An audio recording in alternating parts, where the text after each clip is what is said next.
right, peace, peace. Welcome to another episode of We Charge Colonialism podcast and book club. I am Makimba, member of the Public Relations Committee. Greetings, everyone. This is Tierney. I am the steering committee chair of We Charge Colonialism. And Frank, you're muted. Sorry, guys. Good morning, family. This is Frank Malbat, chair for the revolutionary repatriation back to Africa. Sorry. Tongue twister. Yeah. And we are your team. And again, just want to thank everybody for continue to view in as we do this podcast and book club. I want to encourage everyone to like and share, so we can get more people to tune in to this podcast and book club. We charge colonialism. And I want to make the emphasis on colonialism because we do talk about colonialism as opposed to racism, even though we know racism, does impact our lives. But we understand, when we talk about colonialism, that the colonizer can come in different shades. And part of our discussions and the readings that we've been having, Frantz Fanon's Wretched of the Earth, Kwame Nkrumah's Class Struggles, he talks about neo-colonialism and how people who look just like us can oppress and exploit it. So that's why we say colonialism, but we understand that the ultimate goal is to overthrow white political and economic domination. So today we're going to be reading How Europe Underdeveloped Africa. We're going to continue with that, chapter 5, which is page 147 if you're using the book, and page 231 if you're going to be reading along in the PDF. That's going to be the second half of this podcast and book club. There should be a link. If you don't have the book, there should be a link in the chat that you can just click on and you can read along with us. But we're going to start off as we usually do by looking around the world at different news or what's in the news. And Frank is going to start off by discussing what's taking place in South Africa or occupied Azania. So Frank, you want to start us off?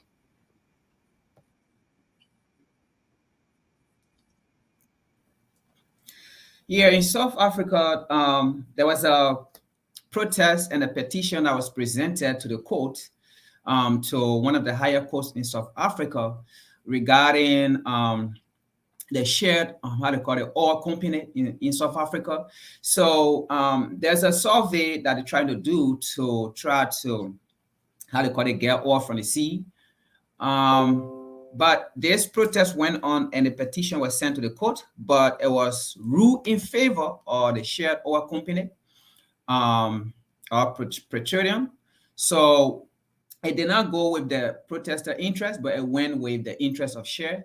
And there's a lady, she is the spokesperson called Katrina Johnson, the spokesperson for natural justice, and also member of the court. Said that they did not find evidence to prove that this activity will destroy the marine world or the life activities within the marine world.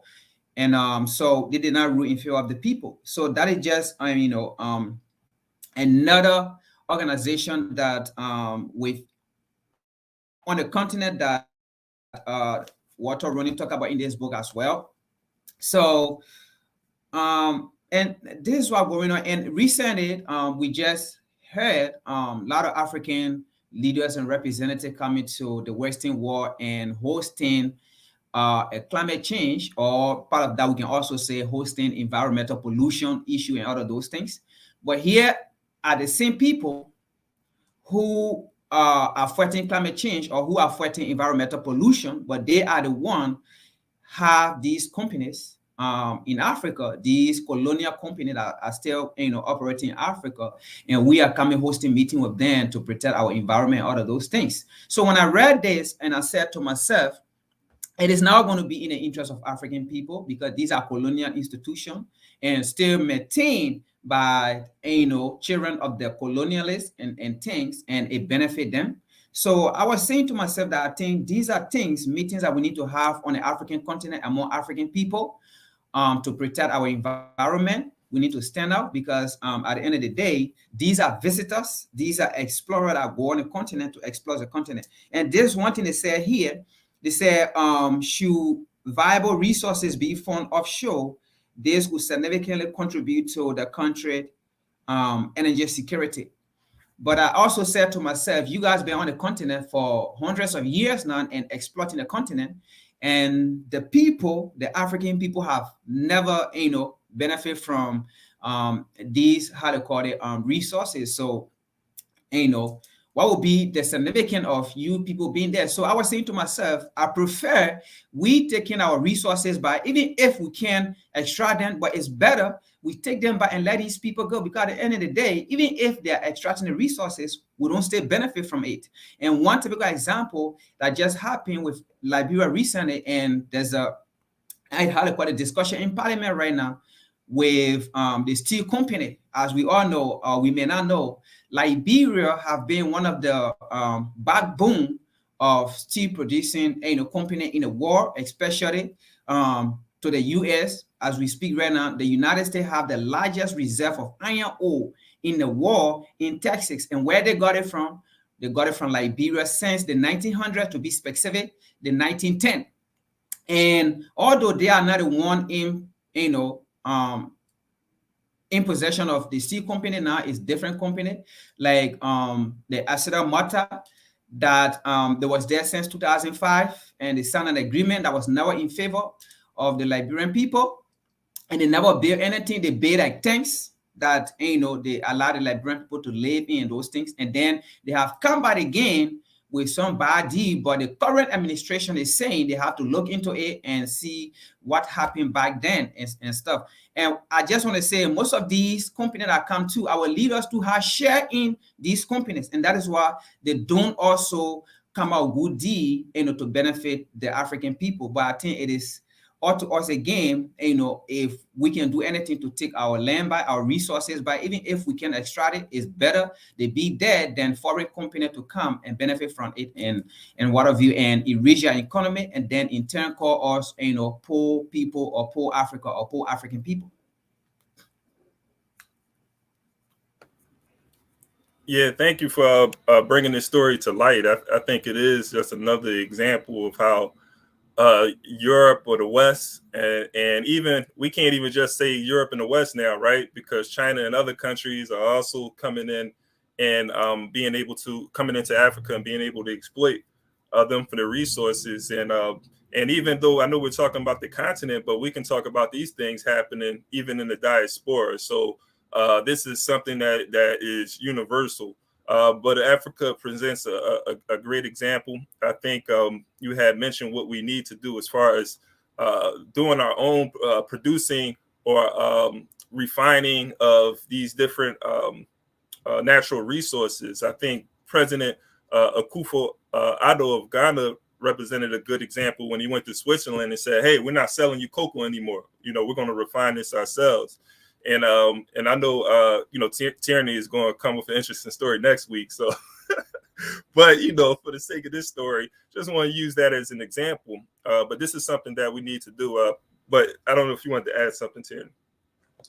Yeah, I mean, South Africa's always just a country of contradictions. It's a country that we're told, like, oh, this is how you're supposed to win your freedom. This is how you do it. You negotiate with your oppressors. You don't do anything that's going to jeopardize the property distribution. You forgive and, allow the society to just be post-racial. That's what we're told. But the effects are always the same inside of those situations. And so I love that people who want to criticize countries that go other routes like Zimbabwe and try to seize their land and from the colonizers, those people always ignore the fact that the masses of South Africans, although South Africa is poised as being like this great economy inside of Africa, the masses of South Africans don't have that experience. In fact, if you look at the masses of South Africans, many of them are landless. Many of them are living in worse conditions than many people in Zimbabwe, but we don't have the same analysis because we're told to look at the small class of people who are owning of commerce and business business as being representative of how a country is doing. So yeah, this is the typical, I think, you see the contradictions constantly in South Africa. How are you this rich country in Africa, yet so many people are poor? How are you this great country, this great example of freedom, and yet the people who gained the property inside of the land from exploitation, from colonialism, are still the ones that are holding it? So clearly this is not what true justice looks like. And unfortunately, anytime that there's a conversation about trying to redirect justice inside of South Africa to be one that is true, whether it's the EFF or other radical parties and factions, there's always this pushback, this idea that, no, you can't do that. You can't touch the land. You can't do anything that's going to jeopardize investment. We're told this idea that having people, foreigners, come and invest inside of your country, that's the ideal that all countries should aspire to. But by now, I feel like we should have. The thing I don't like is whenever we're not being quote unquote scientific whenever we're talking about things like this, because if that were the case, we have many examples over time of foreign investors coming into Africa and quote unquote investing, and that not having any true effect to the massive African people. So at some point, the people on the ground who are representing the people have to be honest. Like, are you really saying that allowing this foreign occupation and these colonizers to continue to own the resources is going to have an effect on the people, or is it going to just enrich yourselves? So yes, this is the typical of South Africa. Unfortunately, it's a country that is in desperate need of power. It's a people in desperate need of power, a people in desperate need of sovereignty. And until that is gained and achieved, I think we're just going to once again be talking about the fact that they are landless and poor and powerless. Yeah, I agree, and that's why I think it's important that the movement for transformation of these societies has to be a movement led by the working class and poor. Like, it has to be a dictatorship, and I'll just use that word, but dictatorship of the working class and poor. Like the reason why most of the Africans are suffering on the continent, and where we can find ghettos and people living in poverty disproportionately in the diaspora, that is talking about African people, is a result of a minority of white people determining who controls the resources, the minority controlling the means of production. But Frank, you wanted to add on? I see it looked like you was itching to say something, but go ahead. We can transition if you want to say something. Go ahead. You're on mute. You're on mute, Frank. I'm saying, like, not really. I don't want to take much time on this topic as we usually do. But I mean, we just said it, because at the end of the day, when these people are attracting the resources, it's not just what they go for, but they also find other resources. So, for example, they're going for the oil or the gas, but they may find diamond, gold, and they take all these things, and which, of course, that the diamond they found that is not even in the contract, or the gold they found is not in the contract. So that's the thing about it. Like, I think we just need to get rid of these colonialists. That's my point. Yeah, I agree, and we want to continue to these stories are important to continue to watch and observe and see how the people respond, because the people can give us an example of how to the people of South Africa, or whoever is struggling against these colonial forces, could be used as an example of what we can do wherever we are. But Tierney, we can move to the next story, and we're talking about Libya, right? Yes, I'm sure some of you may have heard this by now. Let me turn the volume down a little bit. That Muammar Gaddafi's son has been running for the presidency of Libya. He was actually disqualified recently. Let me see if I can share the story. He was disqualified recently because basically the country's powers that be said that he had committed human rights atrocities whenever his father was in power, which he contests, obviously. So, and basically this is, if we all know, obviously, like, Gaddafi was taken out by NATO. There was a faction on the ground who many would say were sponsored by the West to basically enforce regime change. And because of that, the country just been in disarray. That's the saddest thing about Libya, is that it hasn't recovered. Like, it's been how many years? Like over 10 years now. And the country that was just once prosperous and peaceful for the most part is now in disarray. And of course, now many of you know that Libya is used as like a cesspool for modern enslavement, where you have a lot of Arab traders who many of them actually were a lot of people don't know, whenever Gaddafi was taken out, because a lot of the Africans, ethnic Africans who lived inside of there, so the Black people who lived inside of Libya, they were targeted whenever he was taken out of power, because they were seen as Gaddafi sympathizers. They were seen as, oh, well, you like Gaddafi. So a lot of them were killed, lynched, like in horrific ways. And so to this day in Libya, you have factions that are against Gaddafi who identify anyone as Black as being people who should be basically persecuted. So it's just never recovered. To this day, it's literally a cesspool for slavery. Whenever Africans are trying to get from Africa because of the horrible conditions in Africa, try to get to Europe, many of them end up being sold into slavery and have to go through Libya. It's just been a horrible situation. So, Gaddafi's son, his name's Saif Islam. And he was basically told he couldn't run for presidency, but now the court has basically reneged. There was supposedly some backlash, and the article doesn't go into specifics, but apparently some people had went to the court and raised hell, probably people who still support Gaddafi because they remember what life was like under Gaddafi. And one interesting thing, though, I found when reading the story, I'm trying to look for the guy's name. One of the other people who was running against him was actually someone that it says he was basically an agent of the CIA working inside of Libya. If I could find the guy's name. Actually, let me just do this.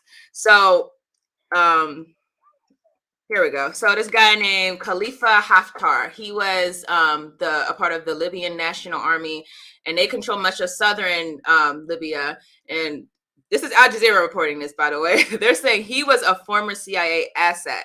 So it's very interesting to see what's going to happen, because if you don't know, right now, Libya is basically under the jurisdiction of the United Nations. And they don't obviously want to see all their work go backwards. Another thing that we should keep in mind, though, the fact that this is Gaddafi's son doesn't mean that this is Gaddafi. And that's the one thing that I think a lot of times we assume that children take on the radical politics of their parents. We don't know that. I would want to see, what is actually happening, what are the policies he's actually trying to seek. Many times, if you are able to get power, particularly in a situation like Libya, where Gaddafi was literally assassinated, it's because you're willing to have weaker politics that are non-confrontational to the system. So I think these are all things just to look out for, to watch what's going on in Libya and understand that it's still very much under the control of the UN. And unfortunately, it hasn't recovered from previous days where it was once a very prosperous and peaceful country. Hey, thanks for bringing that story to light. When I was reading and saw Gaddafi's son, I was like, I'm hoping that, the fruit doesn't fall far from the tree. Preston John, he said, he's in the chat, he said Gaddafi's a stand-up dude. He's solid, brilliant. So, I definitely want to learn more about Gaddafi and his politics. Appreciate that. That's why we have the greatest viewers in the world. They're so informed. But appreciate that, and continue to like and share, everybody. And we'll be getting into the book in a minute. But Libya, just going back to Libya, this was a Western-led invasion and overthrow too of Gaddafi, and it goes to show too how these colonizers, Europeans, when we're talking about NATO, left this country in the conditions that it is in today, where we're talking about slavery, we're talking about people who are fighting to flee Libya to go to Europe.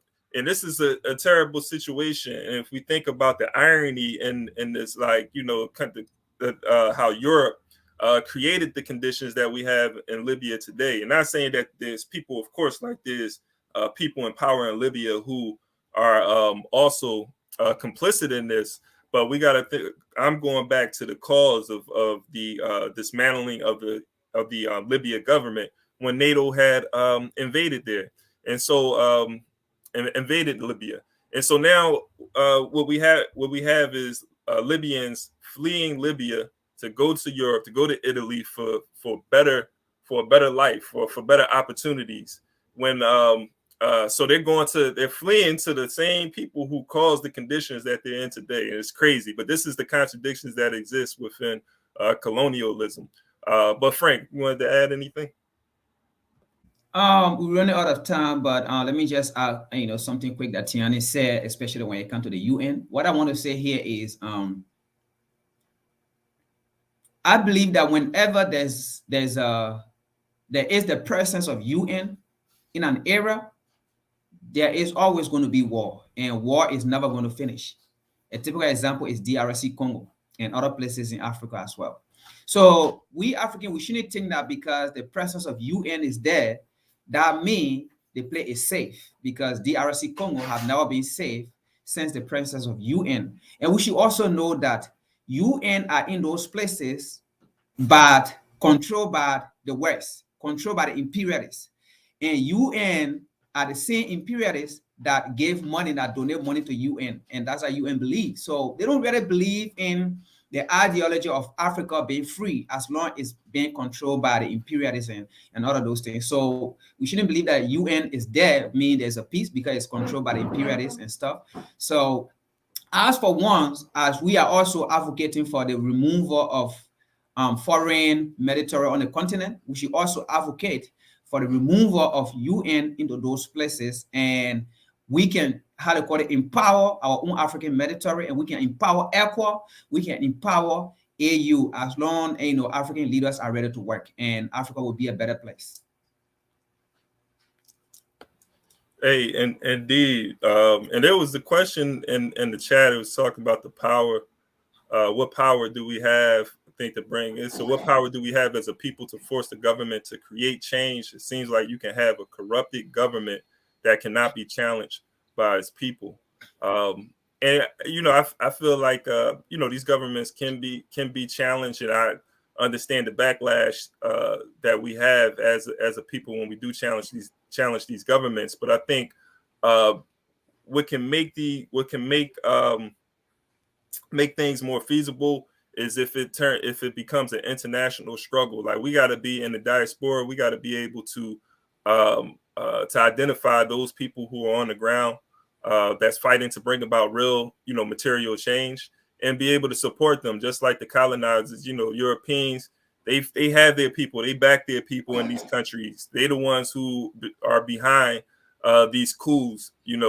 Sometimes it's the people, who are just tired of the corrupt government.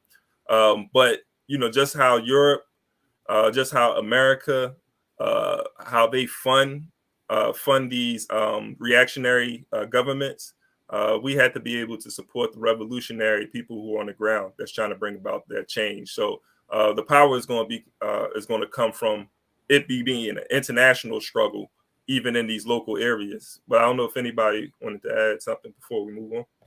I did just want to comment on one comment that one comment that I seen talking about suggested that Gaddafi had Arab interests in mind. I don't pretend to know what Gaddafi's interests were precisely. I don't pretend to know what his intentions were, is what I'm going to say. But what I do know is that what he was proposing as far as Africa, regardless of what his intentions were. And personally, I haven't seen anything to make me think that his intentions were not good for Africa. But regardless of it, what he poised to the Western powers was enough to tell us that he wasn't taking out because of his Arab sentiments. He was taken out because of his African sentiments. He was taken out because of him saying Africa needs to go on the gold standard. I mean, I think sometimes it sounds weird. Sometimes I think we hold people who are not Black ethnically African to a very high standard because we automatically suspect them And understandably, because obviously to me, like, I assume that you're not for me unless, you know, you prove it. But that's across the board. That's regardless of if you are a Black African, a real, you know, ethnic African, or if you're an Arab African. That's across the board. If you're a European, like, meaning like, I don't trust Muhammadu Buhari any more or less than any other neo-colonial puppet. And so it's not like I'm going to have a different higher standard. Some people will overlook a lot of the things Paul Kagame does in the Congo because he's an African, but I'm very sure if he were Arab or something not, you know, ethnically African, that he would be thrown out. Some people will overlook things that Nana Akufo-Addo does because he's a Black African, but we wouldn't overlook it if it was someone else, if he was Chinese. So we have to, like, I think politically sometimes, and not necessarily based on this idea that we've seen by now that your color could easily be used against you, the same as any other thing that could be used against you. My ultimate concern is, are you for the liberation of Africa? Are you doing things, you know, not just talking? Are you doing things? Because Paul Kagame says he's for the liberation of Africa. Is he doing things that are for the liberation of Africa? No. Gaddafi was doing something. He was, whenever the IMF loans that were depleting African resources, and Africans were going to get these loans, and basically, if you don't know, those loans hand over power over your country to international powers. Gaddafi was basically saying, no, I'll give you loans, and I'll give you loan forgiveness. Like, those are the things that are threats to African sovereignty. So I just think we have to be a little bit more focused on what actions are going to be good for us versus what actions are going to work against us. And from what I've seen Gaddafi in his day, when he was alive and pushing for that African gold standard currency, United African currency, I don't know anyone else in the continent at that time that posed more of a threat to Western hegemony inside of Africa than him at that particular moment. So that's my opinion. Appreciate that. It's some good comments in the chat. Continue to build, you know, and like and share. As I said before, we're going to transition into the book in a minute, but I wanted to talk about Mumia as our last topic in our weekly roundup. 40 years ago, Mumia was arrested and charged with the murder of a police officer. He's still behind bars. He was actually on death row up until, I think, I can't remember the date. Was it 2001 or something like that? Excuse me for the date, but he was on death row, was taken off death row. And but he continues to be behind bars. Mumia Abu-Jamal is a political prisoner. While behind bars, though, he produced 15 books that I want to encourage everybody to, you know, go out there and get some of his readings. His bestseller was Live from Death Row. The book that I've been reading is Murder Incorporated. There's actually 3 parts to it. I'm reading number 1 right now, but I want to encourage people to get Murder Incorporated as well, because it goes through this history of manifest destiny and this policy that the United States of America has had when it comes to indigenous Americans and African people. So check that out. Actually, today we're going to be out there. I'm in Philadelphia, so we're going to be out downtown in City Hall, demanding the release of Mumia Abu-Jamal. That's happening today. So, you know, anybody that's local, take part in that. But just wanted to bring this story up too, just to bring to light that, yes, there are political prisoners in the United States of America, you know, as much as they want you to think that there aren't. But there's hundreds of political prisoners here. And so, you know, we don't just say free Mumia, we say freedom all. These are people who was arrested because in charge and are behind bars, not because of the crime that they did, but because of their political views. During this period of time, the 60s and the 70s, where a lot of people became political prisoners in the 80s, they were fighting and resisting against a system who was oppressing and exploiting Black people here in the United States of America. And in all actuality, what we were doing was building institutions, anti-colonial institutions, for ourselves, and this was looked at as a threat to the colonial or to the power structure. And so, with that being said, they developed antagonistic relationships with the African community, African American community here in the United States, and as a result of these antagonistic relationships, we were forced to defend ourselves at some point. And as a result of that, a lot of our people are behind bars for crimes, and a lot of these are on trumped up charges. Geronimo Pratt did somewhere around 27 years for a crime that he didn't do, and the state knew he didn't commit the crime, and he was released because of the efforts of Johnny Cochran and the people. So, but I just wanted to bring to light the political prisoners here in the United States. Anybody want to add anything? Go ahead. I'm just glad that we remember him, and Brother Kanata in WCC made a big push that anytime he had a chance, he was going to tell people free Mumia. It's something that is hard because it really makes you feel like when people give their life, to the liberation struggle, and then like literally give their life, and lost everything for us, but we kind of continue on business as usual. It's very saddening, and I'm happy that people like you and Brother Kanata are reminding us these people are there suffering because of the fact that they wanted us to be free. The least we can do is show support. So I'm definitely hoping that you get a huge crowd there today. Is this today or? Yeah, today, 1 p.m. at starting at the Cato, City Hall, where the Octavius Cato statue is at City Hall. Yeah. Yes, so definitely, and we stand in solidarity always with all of our freedom fighters in Mumia. So thanks, Kimba. Wanted to add anything, Frank, before we move? No, we can go ahead. All right. So we're going to transition into the book reading, How Europe Underdeveloped Africa, by Walter Rodney. A lot of the things we're talking about today, Walter Rodney is even, explaining these things in a historical context. So it just shows that the more things change, the more they remain the same as we're reading this book. So we're starting at chapter 5, which is page 149. I'm sorry. No, let me stop. Let me get that right. Chapter 5 is page 130. 147. Okay. I may have gave y'all the wrong page earlier, so excuse me if I did, but it's 147. Yeah, it's 147 of the book. Yeah. And then the PDF, it's 231. All right, so we're going to get started on that. Again, like and share. So I'll start off with the quotes at the top. The colonies have been created for the metropole, by the metropole. French saying.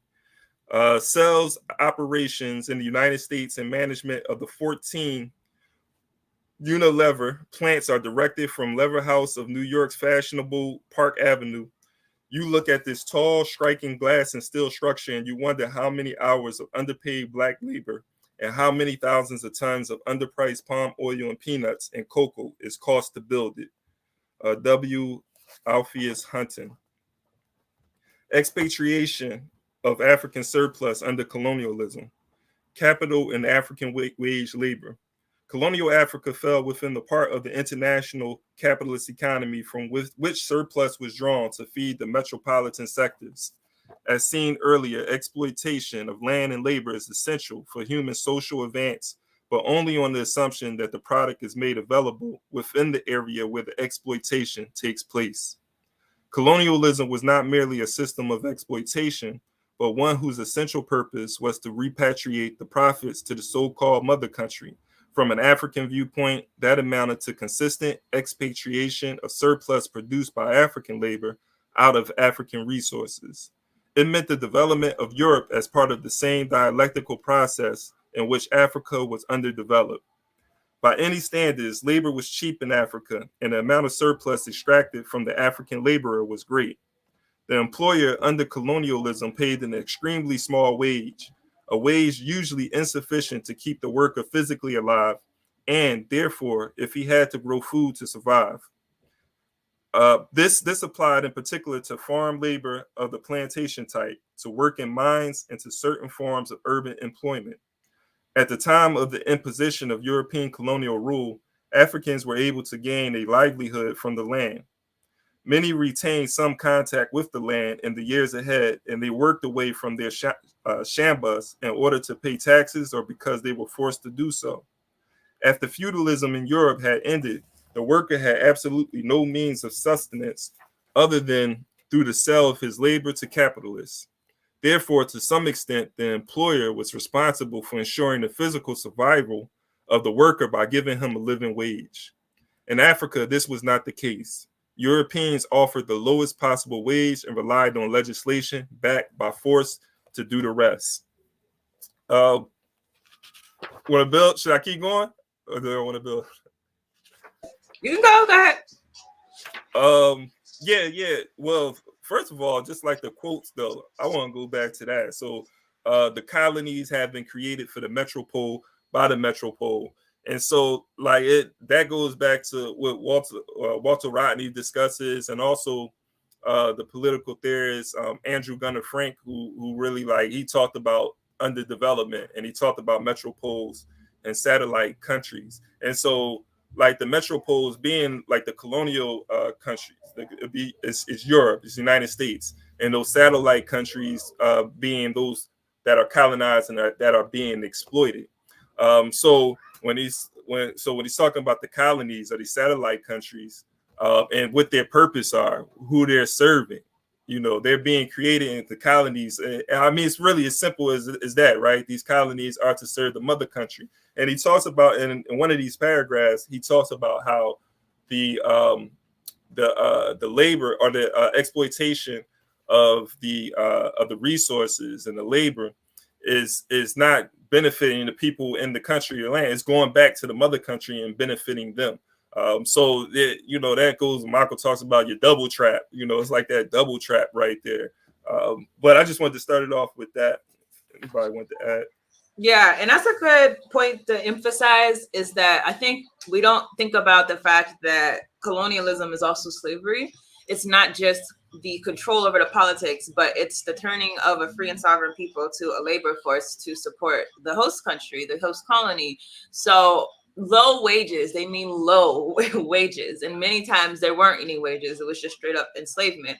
But they might, in certain instances, even implement small wages as a way to seem like progress. So if we think about things that we experience today, they started us off as slaves, and then they gave us, okay, you're free, but you're in Jim Crow, so don't go anywhere that we don't to tell you not to go.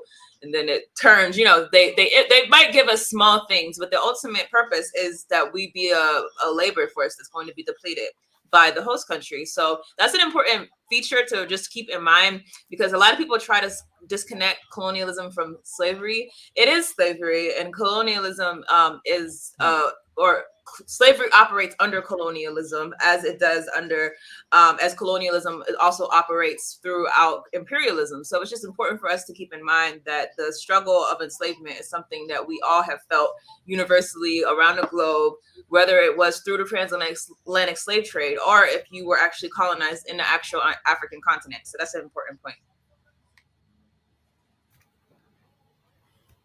Yeah, that exploitation too that takes place. There was a point when you was talking, you said something, but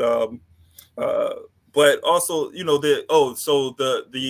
middle class. That's what I was thinking about, like the white, because he talked about in Europe, like the white workers, right? But these white workers are benefiting at the expense of the African labor force in Africa. That exploitation, being able to pay them these low wages, and it's bringing the wealth. And people talk about this trickle down effect, right? Trickle down economics and all of that. What's happening is there's some trickle down that's taking place in Europe, but it's trickling down not to the working class, African working class. It's trickling down to the European working class, where now you have this creation of the middle class and the people who are able to sit on the pedestal of African labor. And so that's why it's important to understand this dynamic that exists between the underdevelopment or the development of Europe and the underdevelopment of Africa. Because Frank, he was talking about the story earlier of South Africa and Shell Oil, wanting to, exploit the land in South Africa.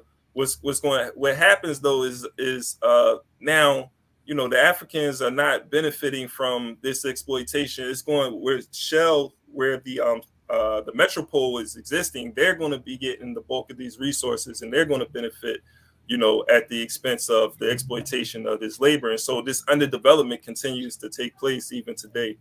But I don't know, Frank, if you want to. Yeah, I just want to add to what all you guys said earlier on. I mean, of course, underdevelopment is still taking place in Africa as we speak.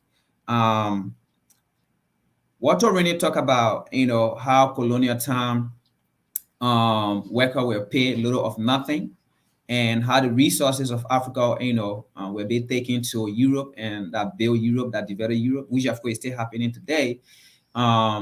All part of Africa, as we can see, we still have these colonial institutions, these colonial organizations that are still there exploiting the resources and giving nothing to the people, and not even providing a conducive environment for the people, not giving the people good housing facility, not giving the people good water facility, and not giving the people good roads and all of those things, not giving the people good health care.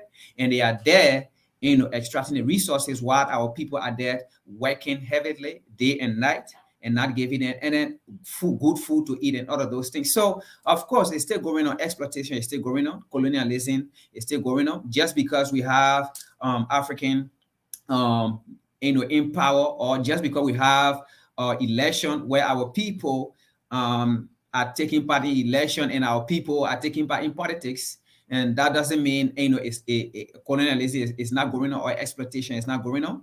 At the end of the day, what happened in Africa, they gave us political freedom, or we took political freedom, but the economic freedom is not there. And it is this economic freedom that we are still currently fighting for, and we must fight to gain this economic freedom before we can battle the equation. All right, I'm gonna go on to the next paragraph.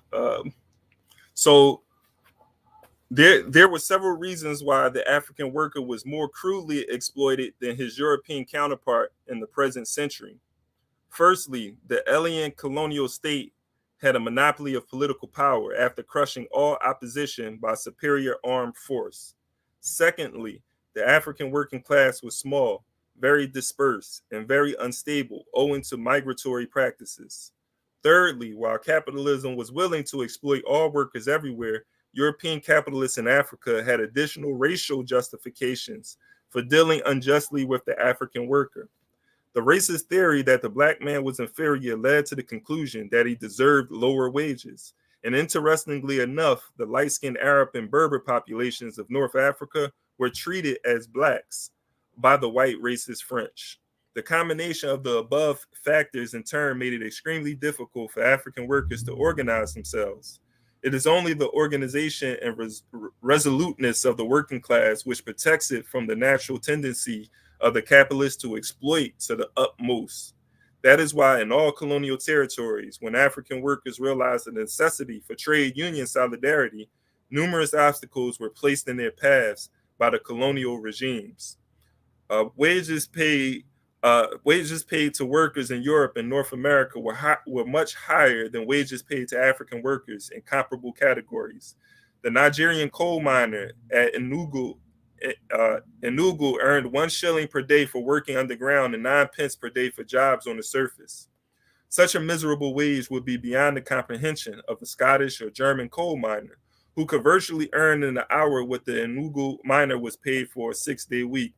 The same disparity existed with port workers. The records of the large American shipping companies for rail lines showed that in 1955, of the total amount spent on loading and discharging cargo moving between Africa and America, 5/6 went to American workers and 1/6 to Africans.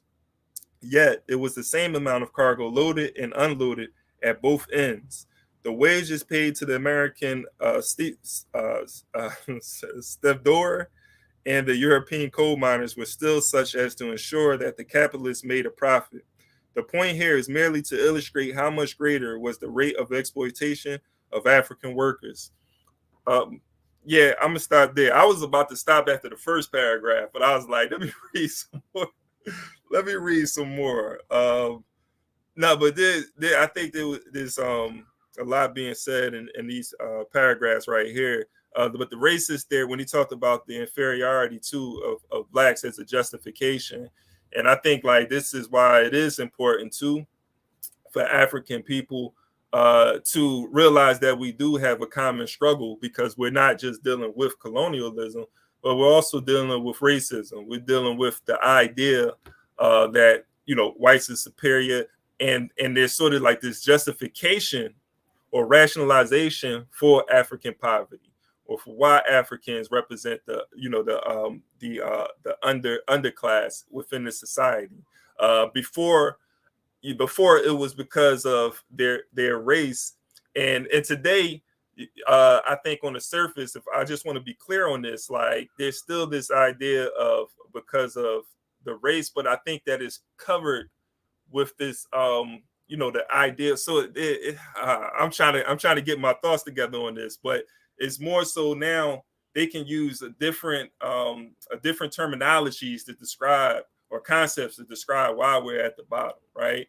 Because we don't do certain things, right? Because of the, you know, the household, where we have the single parent household, or, you know, there's always these different, you know, reasons why Black people are where we are, when it's clear that it's just a continuation of racist policies. I'm glad you said that, because I get sick of the people don't understand, you know, saying, yes, we understand Black men and Black women, like that is the ideal, that is the perfect scenario, that you have a mom and a dad. But we've really like adopted a lot of the oppressors' lingo when it comes to like what our problems are. And a lot of that actually next week, whenever I do chapter, I think 7 of Foster False Identity, I've been doing lives. I'll be talking about the Moynihan report. Like we just adopt these like ideas. We don't even ask critical questions about, well, if that's the case, if it's just not having one man in a house, then how come there hasn't been a correlation in white society, as they have also gone from being 2-parent households increasingly to being single-parent households? You don't see the same correlation of power. So we have to, as you said, address these things as what our actual issues are. Our issues are we're powerless. Our issues are that African people have always been sought after to the utmost degree inside of the worldwide colonial system. And you see this throughout every single colonized country, as you pointed out, Ikemba. There's another component. Colonialism, obviously, we charge colonialism.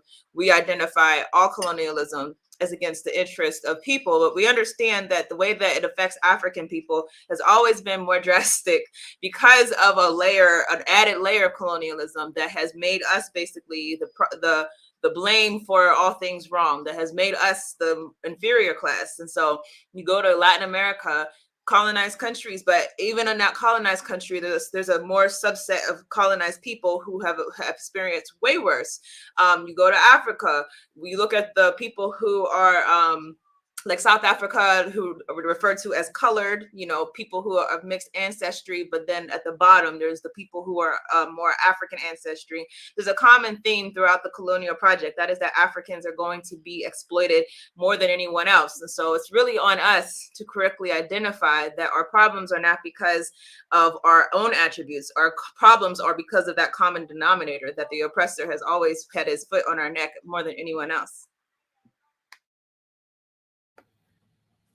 Yeah, and just to go back to, like, I think it's important that we don't, you know, look at with the well, yeah, we do look at the history when we're dealing with how we got to the point that we are now, but we're also dealing with the political economy of today, and you know who's at the helm of this political economy, and it is the European and United States of America.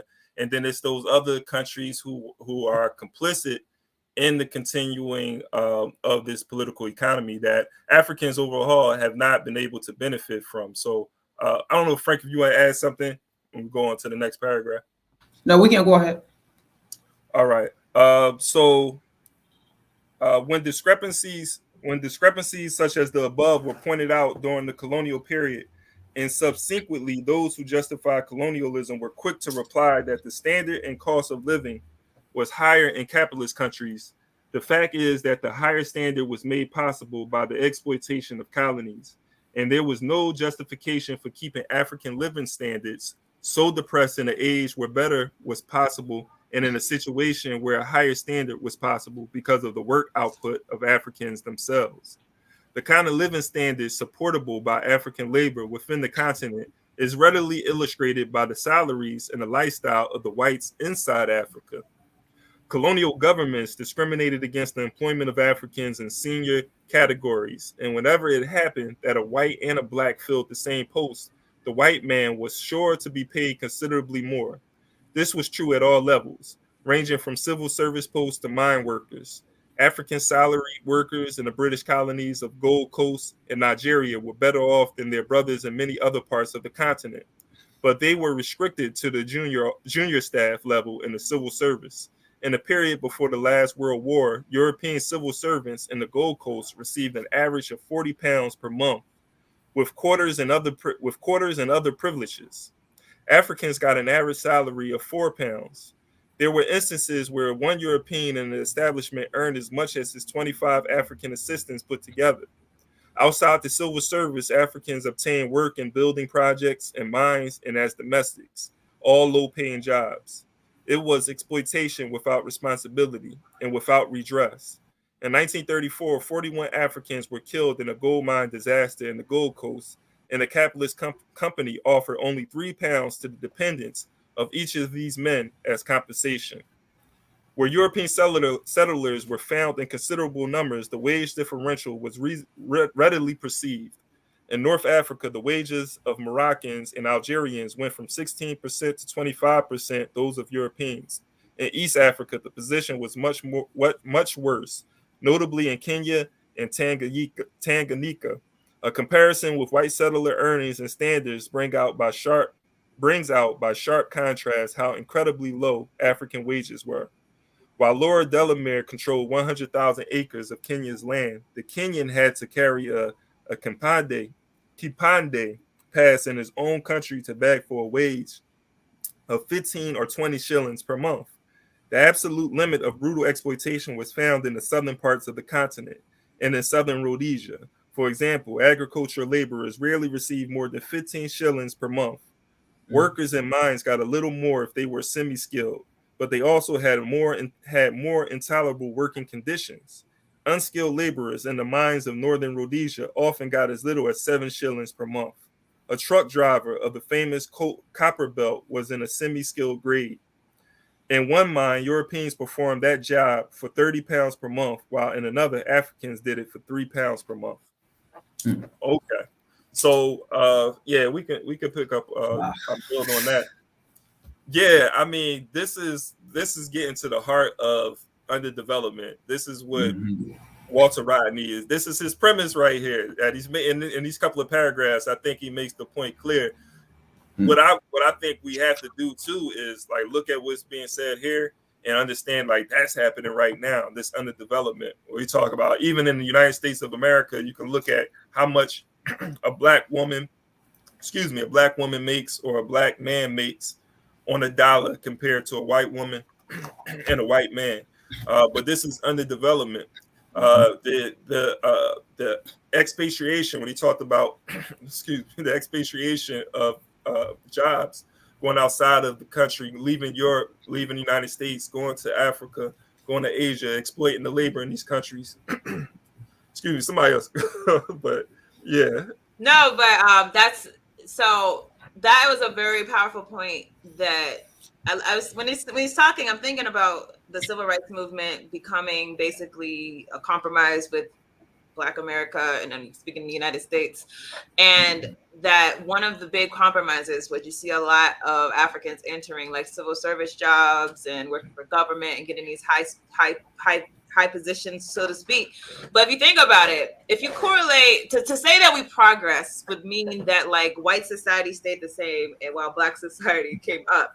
But it wasn't that the case. As Black society slowly came up, white society's going way up, meaning they're never going to let you unseat their power. But even if you get a wage increase, that's because their increase is so much exponentially more.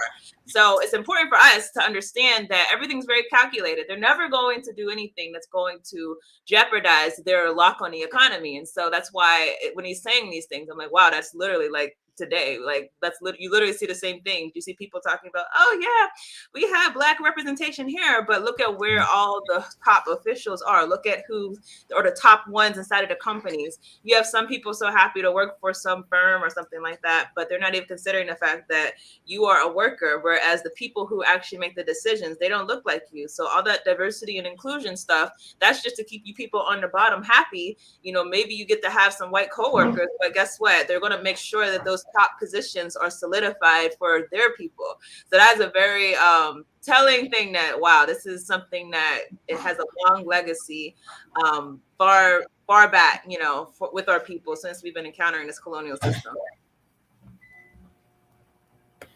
Yeah, and D, real quick too, and then Frank, I'll go to you. Just an example during Donald Trump's presidency here in America, right? And I remember there were like the Black people who were in support of Donald Trump. One of their arguments would be that Black people were doing better economically under Trump than they were under Obama and other presidents. And so I had to do some research because I'm hearing this a lot, and I'm looking at the statistics, and will encourage people to look into it as well. And I'm looking at the medium and mean incomes of Black people during Trump's presidency. And it showed that there was an improvement in their incomes. But when you look at it in this historical context, Black people suffered, all Americans went through a recession. Everybody was losing during the recession. When you look at who recovered from the recession, white people recovered from the recession, and they even did better under Trump. And so what Black people did was they actually made it to their pre-recession incomes. And so that's underdevelopment to its core. It's like we went back to where we was pre-recession, but white people went back there and even improved their incomes. So this is the heart of underdevelopment. But now is this illusion that, hey, we're doing better under Trump? Like, no, we're doing what we were doing before. Well, go ahead, Frank. I mean, you guys said it. I just want to, running up, with what you guys said, and most of the time, people will talk about, Africa or African people and don't discuss the problem of Africa or African people, what, brought out this far. And they will go out to say things that, are not factual to the situation. And they just come out with their own things. And even this current time, like, we were reading this book that I read before as well. Sometimes I sit and say to myself, why should people work to the same place, the same job, the same office, but can't discuss pay? And they try to say, it's personal, you can't discuss your pay whatsoever. So if we both getting the same pay, why we can't discuss this, the pay rate or the pay, issue and things? But the reason to that is because people are getting different pay, within that area. So if you discuss your pay and I discuss my pay, and my pay is lower than yours, and we doing the same job, or I'm even doing more than what you're doing, of course, there will be a conflict of interest or conflict, of that kind. And that's why they say, don't discuss your pay, and those things. So basically, this is what, what is saying in this part of the book or chapter, like during colonial time, this is what happened, and it's still happening up to today. That people are getting paid, based on their quota. People are getting paid based on on their race and all of those things. So that is just to say, and this is what, again, we can look at and look at the Black, community of what we experiencing in our neighborhood as well. Indeed, I'm laughing because I remember working for this company and everybody was trying to figure out how much everybody was getting paid because they like, hold on, I need to be getting paid more. Tyranny, any last words before we? I do want to say, everyone, please look out this week. We have a few things coming out. One thing is that we have on Friday a declaration that we will be publishing from a collaborative effort of numerous Pan-Africanist organizations, Africa Unity Movement for Decolonization. It is a charge of colonialism against the colonial system, and it's going to be published on Friday because that is the 70th year anniversary of Recharge Genocide. That was the petition that was made to the United Nations. So please look out for that. There's going to be a number of interviews on different platforms, and we have on Monday an interview scheduled for 2 p.m. with the African Diaspora News Channel, so you can check that out, and further announcements will be made closer to the time. So hope you all will read that. It's a little wordy, but I think, we did our best to really dissect what we're talking about. It's one thing to just say we charge colonialism, but we need to actually be specific about what we mean. Right on, right on. So I want to appreciate everybody for tuning in, being a part of this discussion and reading. We're going to be back here next Saturday at 10 a.m. So once again, continue to spread the word about We Charge Colonialism podcast and book club. We're going to pick back up on this book, How Europe Underdeveloped Africa by Walter Rodney. So again, thank you for tuning in. And until next time, peace.